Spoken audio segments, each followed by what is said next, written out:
What up, YouTube? Gunner South here again. Today we are going to do a slightly different review today. You know, if you've been following my channel at all, that I shoot IDPA. One of the things that, and I shoot Glocks in IDPA. So one of the things that, you know, everyone loves Glocks for their reliability.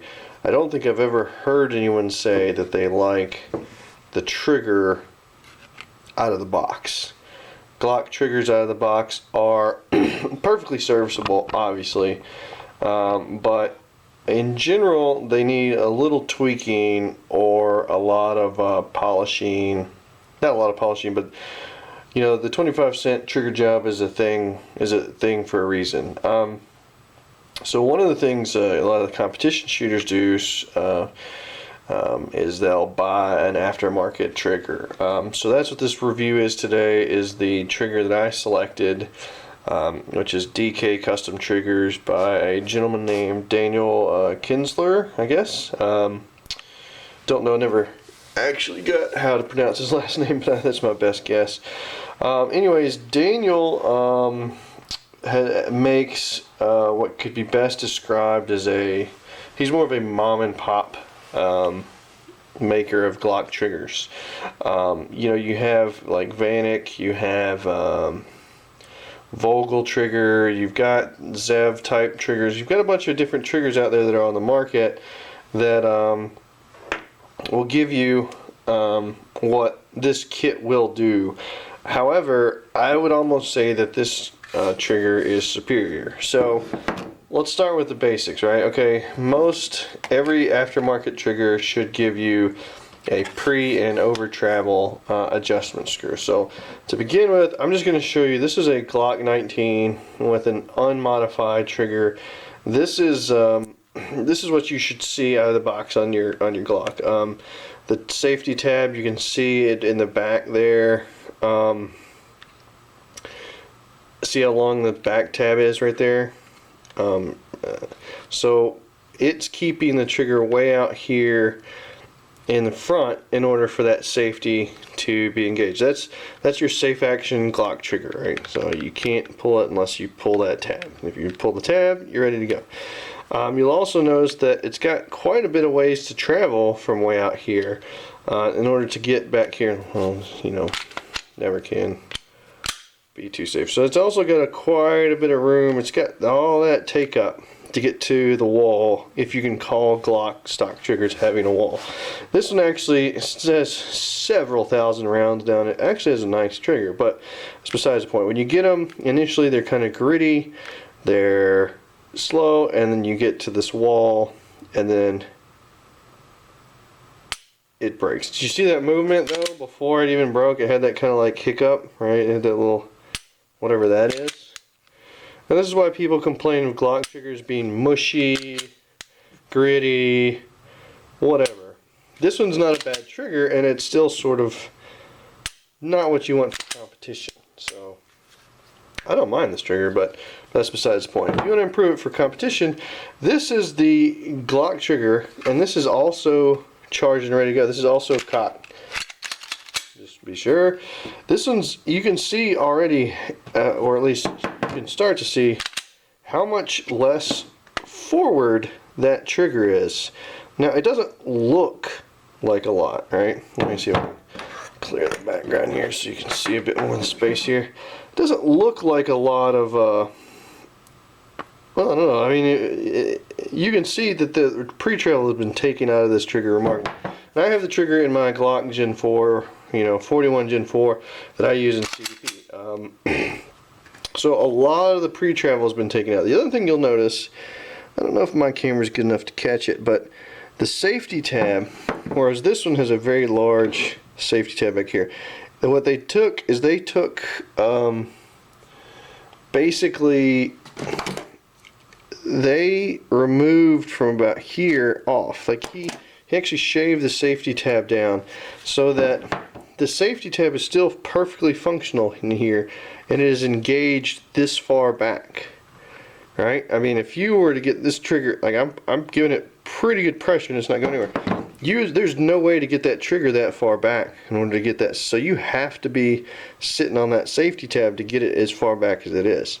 So you're already sitting back there. So a lot of the pre-travel has been taken out of it. And then, I mean, that's it, right? I mean, you're sitting on that wall practically. You have about that much take up.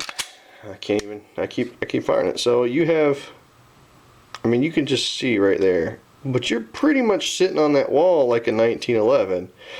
And then you break the shot.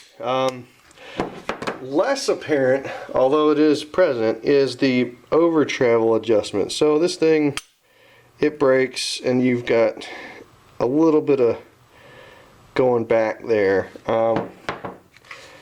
I've noticed this less, but it's already sitting so far back. I can't imagine that a lot of the pre-travels or over travels been taken out of it. It's just already sitting so far back. It's right there for you. I want to say the reset's also been moved forward. So right here's where it resets, and then you're right there, already on the wall. As opposed to, now Glocks in general aren't too bad about that. But it's taking a little of that creep out of there in the front. So that's the features of your Glock trigger here. So let's get into a little bit more detail about what all he's done. And I'm not going to give away the guy's secrets because frankly I don't know all of them. But I do want to demonstrate sort of what he has done. So this right here is the stock trigger bar or it's the stock whole assembly. He sends you this entire trigger group as part of his trigger. You get one of these. So this is my old one. It lifted right out. I've got the ZEV connector in there, and that was about the only modifications I had made to it at that point. Just looking at it, when I opened it up and I took this out, I was like, okay, this is a normal Glock trigger. This was version 1 that he sent me, and I'll get into that detail. But you can already see that's all the movement you get right there, as opposed to this, right? It's quite a bit. Not near as much. So how is he doing that? Well, there's a screw up top here, keeping it that way, and there's a screw down here. And I'm not giving away any secrets. I mean, this comes with the kit. With the kit he gives you, an Allen wrench to adjust that. So he's adjusting how much room this trigger has to move. The other thing he's doing, you know, when you make these modifications, and I suggest that you don't make them yourself, because unless you really research what goes into a Glock trigger, you're probably going to be disabling some safety. So one of the things, this particular in part of the trigger bar, you have to lift this plunger right there. You have to push that down. As the trigger bar comes up, it lifts that up into its, I believe it's the firing pin striker safety. If that's not depressed, it will not go completely forward. So he's had to, due to these modifications, you'll notice that the that plunger part, that depressing, that part of the trigger bar that depresses that plunger has been modified.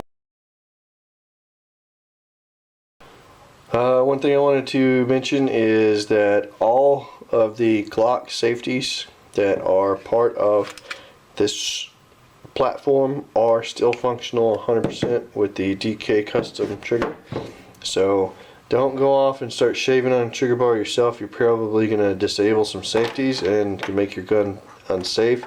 Leave it to professionals who are making these triggers, who have thought of all those things and who have made sure that they're keeping the safety of the firearm intact with their modifications.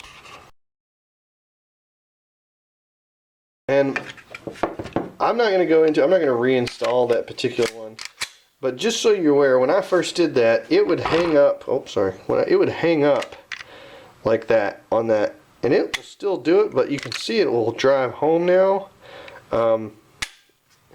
Before, it would get hung up on that and it would not go anywhere. And I guarantee you it's because of it being a little bit differently shaped on this particular one he sent me as a replacement. And while I'm talking about that, I want to go into this guy's customer service. This guy has phenomenal customer service. I emailed him, he emailed me back, I believe within the hour.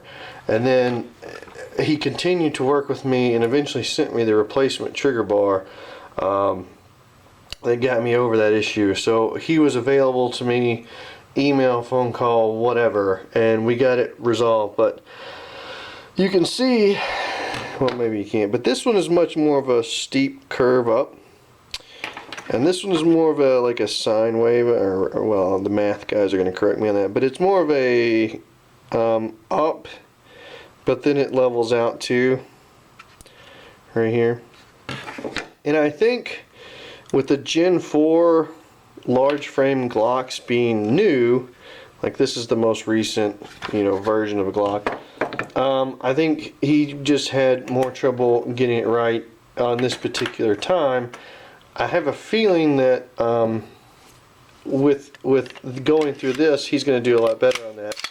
But at least I got to talk to the guy. I got to work with him, and his customer service is phenomenal. He's available. We got it done. He didn't charge me anything. He didn't question anything. He just I actually sent him some video, email of it. And to be honest with you, the one he sent me, the first one he sent me, was actually perfectly serviceable. The only issue came when I would do something like that. It would not be 100%. If I let it slide home from slide lock, it would be fine. If I wasn't holding the trigger, it'd be fine. The only time it became an issue is when I was manually cycling it, and he didn't question that. He didn't say, oh, well, if you shoot it, it should be fine. You're not going to ever do that. He just said, yeah, let's take care of this. Let's get it done. So I can't recommend the guy enough. And the trigger is freaking phenomenal. I mean, it's as close to a 1911 trigger as I think you can get to. At least this is the only one I've tried, right? I've only tried this trigger, but whereas my SSP trigger is a much more of a weak rolling break, this is you put your finger down right there, you're on the wall, boom. So I can't recommend the trigger enough. Daniel stands by his work. He'll work with you. He'll make sure that he gets it right. And the trigger is just awesome. It's very popular over Brian and it's cheaper than all your competitors too. So keep that in mind. I think I paid maybe $130 for this. Competing triggers are going for like $150, $170, $200 plus. This is a phenomenal competition trigger for bargain basement price. It came with striker spring. It came with trigger return spring. It came with a tweaked connector. It came with a tweaked trigger bar, and it came with the pre and over travel already adjusted for the gun. So I just had to drop that in, and I was good to go. I mean, it literally installs. You push out that pin, that pin, that pin, and drop everything in. It comes like that. You drop everything in. It comes with this stainless pin here, and I believe he included another one. You drop those in, and you're done. You now have a great competition trigger. So can't recommend the guy enough, especially when I had trouble with it and he worked with me and got it done. So that's my review of DK Custom Triggers. Here's the guy's info. I'll probably post the video too. He didn't know I'm going to do this video. He didn't know that I review. He didn't know I had a YouTube or anything. So I haven't been compensated for this or anything. So I just found a product that I really liked for competition, and I thought I'd recommend him. Additionally, and this doesn't apply necessarily to IDPA, but apparently the trigger is production legal for you USPSA guys.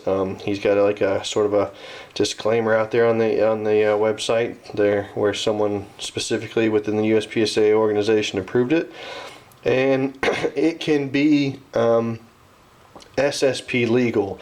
I believe he has to not adjust the pre-travel quite as much for the SSP, for it to be legal in SSP. But you know, honestly, for the trigger and how it feels, I might be worth it. I might be dropping one of these into my SSP Glock 34. Until then, check this guy out. I think he just recently raised his prices, so get in there before he becomes a big shot and charges too much. So that's my review of the DK custom triggers. I'll post info underneath this video, and you'll probably see me shooting this in all the CDP videos that I do coming up. So please like, subscribe, share, what have you. Leave me any comments, and I'll try and do my best to answer them. If you have any ideas or want any reviews or want any videos that you want me to take on, let me know. We'll take them on. Alright, thanks YouTube.